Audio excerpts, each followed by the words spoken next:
సర్వ మానవాళికి రక్షకుడు, మనకు కొండంత అండగా నిలిచేవాడు, మనసులో తలచిన వెంటనే గుండెల నిండా ధైర్యాన్ని నింపగలిగే మహాయోధుడు, అభయహస్తంతో ఎల్లవేళలా మనల్ని కాపాడే ఆ పవనపుత్రుడిని ఇప్పుడు మనసారా స్తుతించుకుంటూ శ్రీ పంచముఖ ఆంజనేయ స్వామిగా అవతారమెత్తిన కథని దృశ్య రూపంలో తిలకిద్దాం రండి.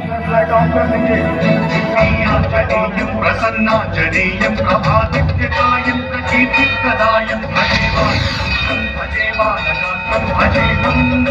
పవిత్రం భజే సౌఖ్యమిత్రం భజే రుద్రరూపం భజే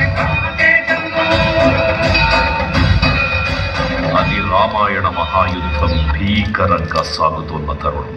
శ్రీరామచంద్రుని సారథ్యంలో వానర సైన్యంతో విజృంభిస్తూ లక్ష్మణస్వామి తనతో పోరాటం చేస్తున్న రావణుడి కుమారుడు ఇంద్రజిత్ తలని బాణంతో ఒక్క వేటుతో వేరు చేశాడు. ఇంద్రజిత్ మరణ వార్త విన్న రావణుడు ఆవేశంతో ఊగిపోయాడు. ప్రతీకారం కోసం పాతాళ లోకాధిపతి తన సోదరుడు అయినటువంటి మహిరావణుడి సహకారం కోరాడు.